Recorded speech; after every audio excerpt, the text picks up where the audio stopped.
Well, hello and welcome to the March edition of Pastor's Patter. It strikes me that some of the words we use in the Christian church can be a little bit confusing. It's almost as if we're speaking a code, secret code, and we're not. So I thought I'd unpack a couple of these phrases. Advent, which obviously we know leads up to Christmas and the birth of Christ, and you probably know, that Advent means coming. So we celebrate the coming of Jesus' birth and we look forward to the second coming. It also means coming arrival, a song we used on our recent Songs of Praise. But for Joe Public out there, you probably haven't got a clue about some of these names. Epiphany, there's another one. Epiphany, what the dickens does that mean? Well, Epiphany literally means light bulb moment, bing, something, a realization, a revelation, if you like. And that specifically is, we have an Epiphany Day. Well, not necessarily Baptists, but the Anglican Church, Catholics do. It's a light bulb moment. It's about Epiphany Day, January the 6th, is about a revelation to the Gentiles that Jesus is the Christ, the Son of God. And it's this light bulb moment, this revelation, particularly to the wise men, and that's where Epiphany comes from. And then we come to Lent. What's that about, Lent? What does it actually mean? Is it mean that I've lent something to somebody? Or is it I've lent on somebody or something? Does that what it means? But Lent literally means, it's Latin, derives from the Latin, means 40 or 40th. And this is where we get our 40 days of Lent. It literally means 40 days. So it's normally associated with abstaining from things, giving up stuff for Lent. It's not just Christians do it. Often people outside the church give up things for Lent. Not so much nowadays, I don't think, but it can and does happen. There's a story about a man who went into the pub and he ordered 3 pints of lager, and he took it back to the table. He sat on his own and he took a sip out of one, and then he went to the next one and took a sip out of that one. And then he went to the next one and took a sip out of that one. And that's the way he carried on until all the 3 pints were finished. I thought it was a bit odd.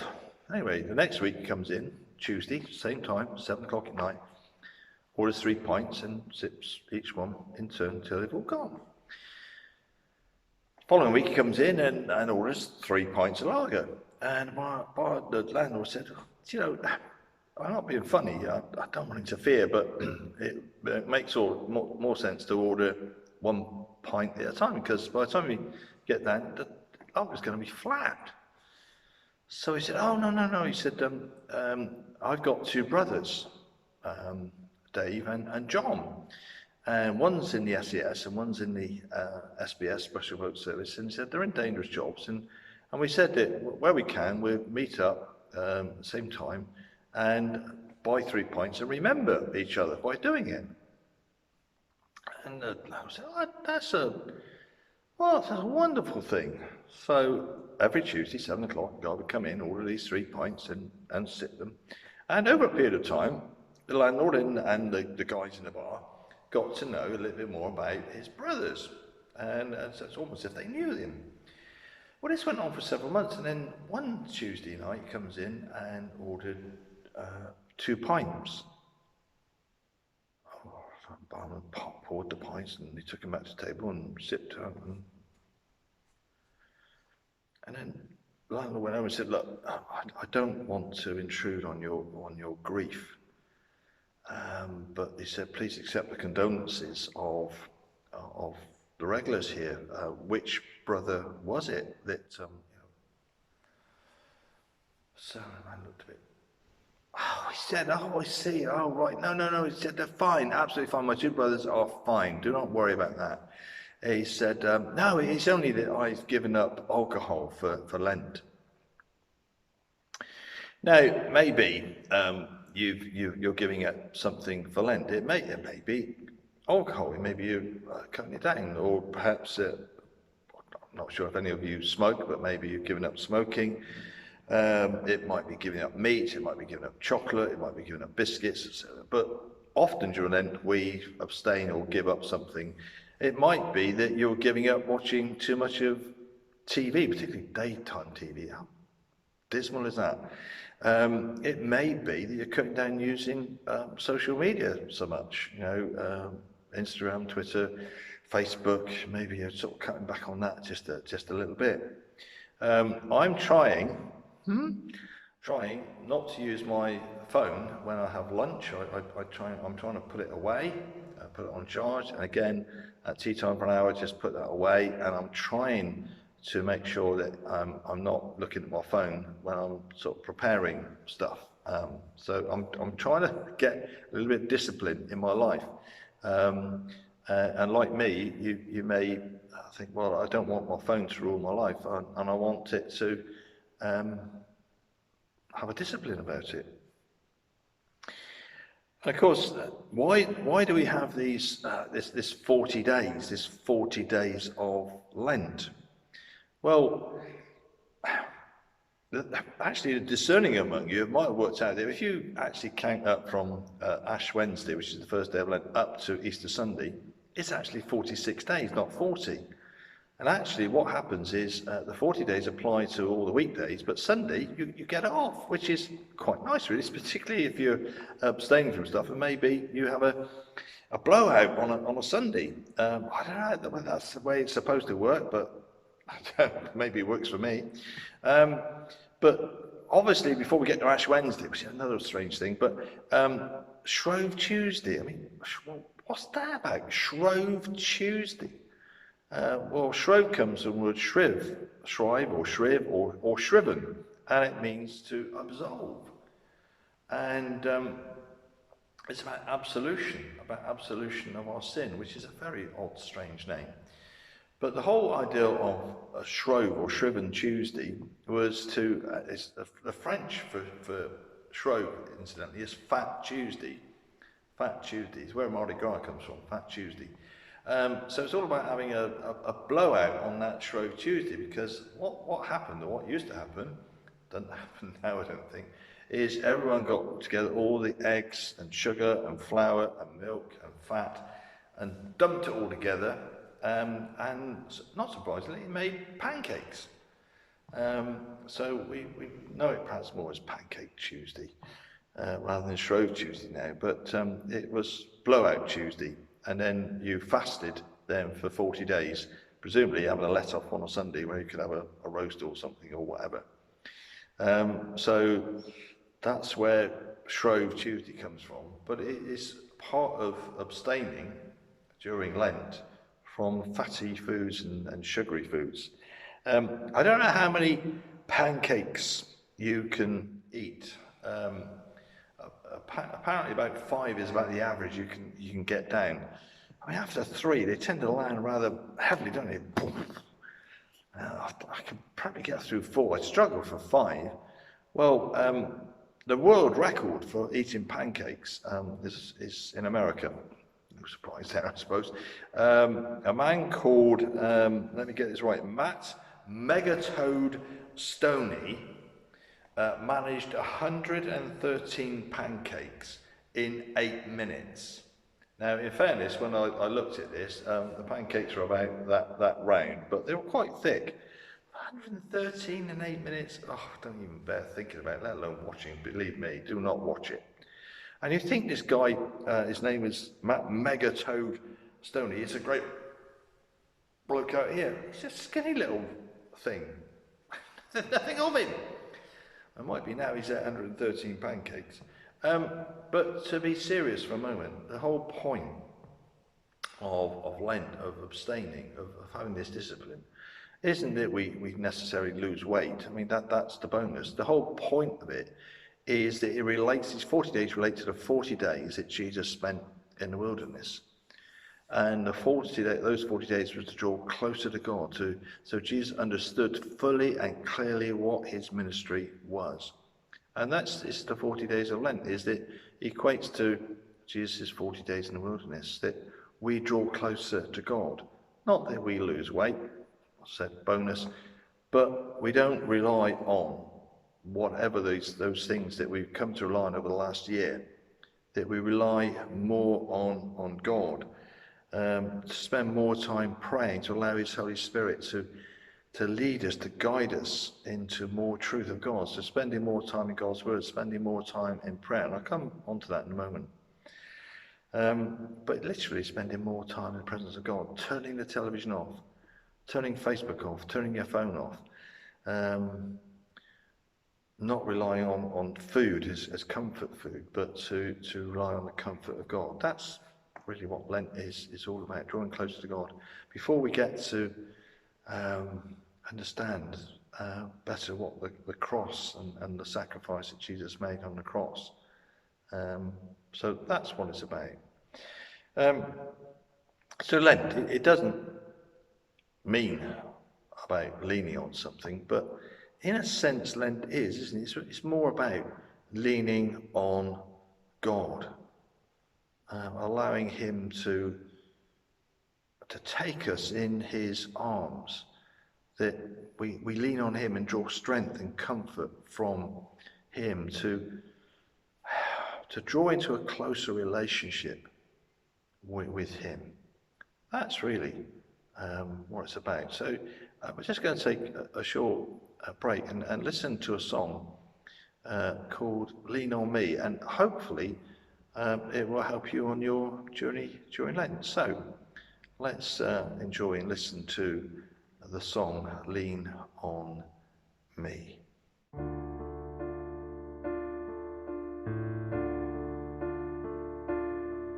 It seems as though our world is at a halt.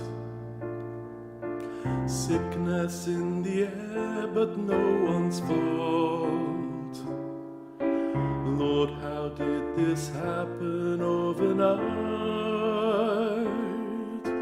We are in the dark, and there's so little light. And God said, lean on me, lean on me. I am here right now, so you can lean on me. I have been here all along, I will be the one who's strong. This is when you lean on me.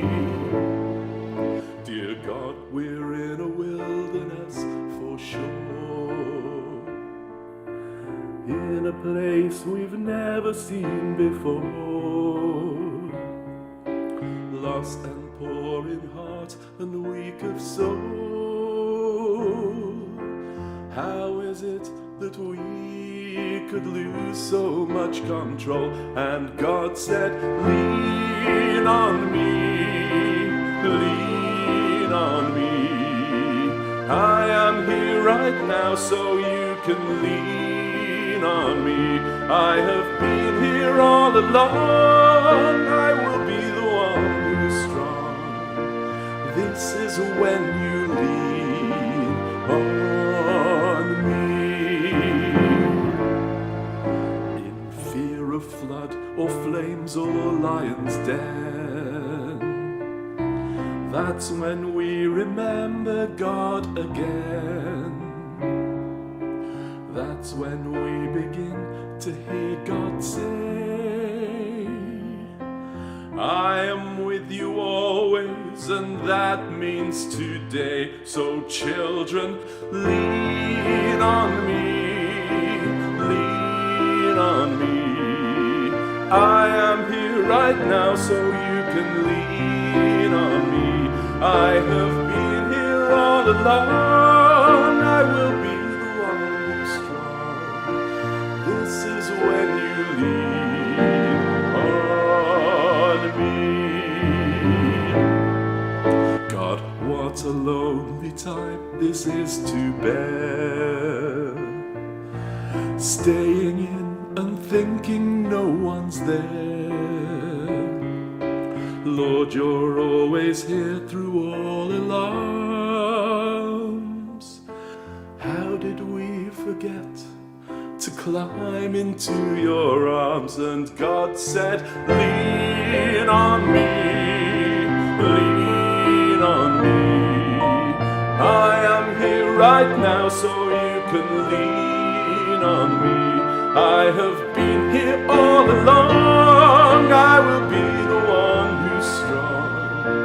This is when you lean on me.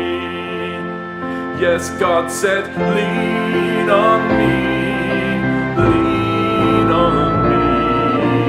I am here right now, so you can lean on me. I have been here all along. I will be the one who's strong. This is when you lean on me.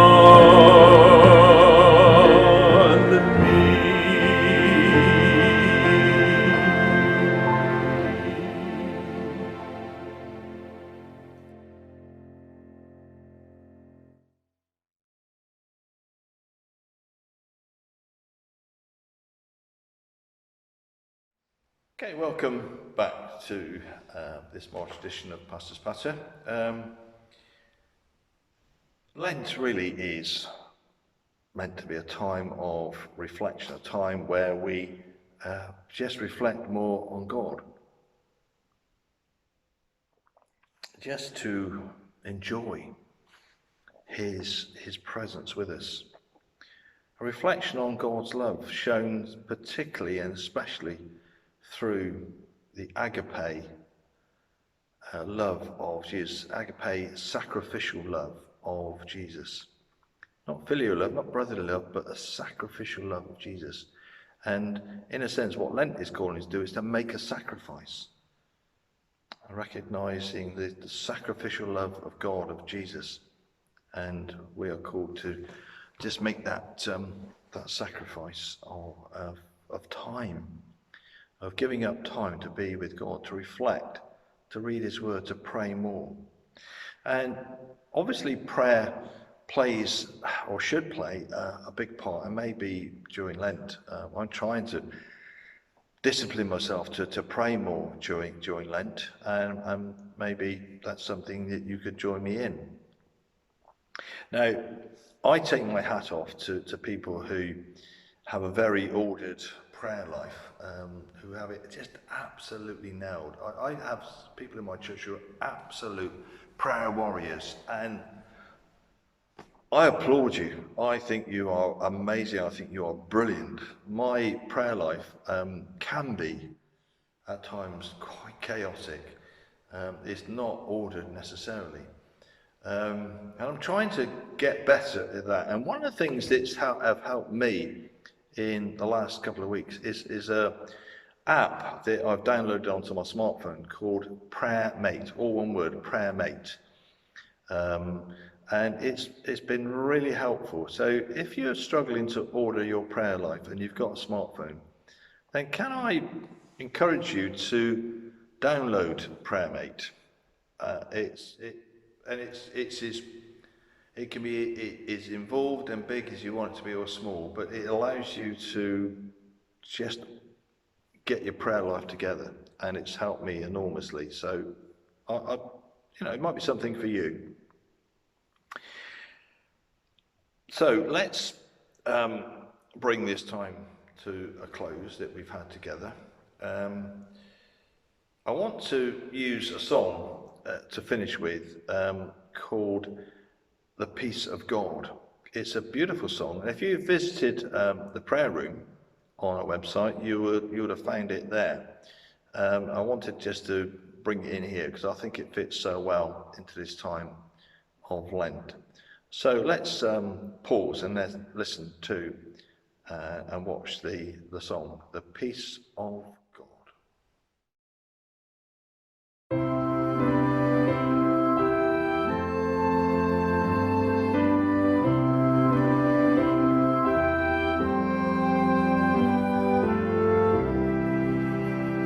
In the deepest valley, in the darkest place, when we're destitute and all alone, we have seen real trauma felt such grief and pain, more than anything we've ever known. He whispers sweet words of comfort. His friendship will never cease, just when we think all hope is gone. God brings his love. He brings his love and his peace and his peace.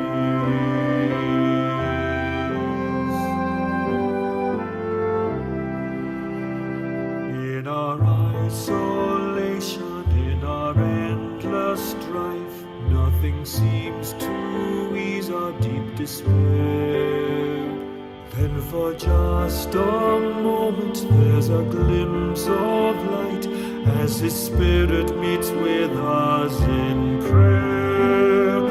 He whispers sweet words of comfort. His friendship will never cease, just when we think all hope is gone. God brings his love. He brings his love and his peace and his peace.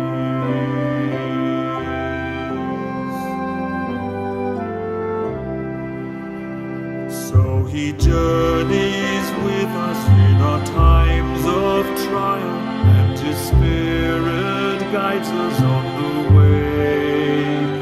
Constant friend and savior, when we lean on him, strength and love is ours eternally. He whispers sweet words of comfort. His friendship will never cease, just when we think all hope is gone. God brings his love. He brings his love and his peace and his peace.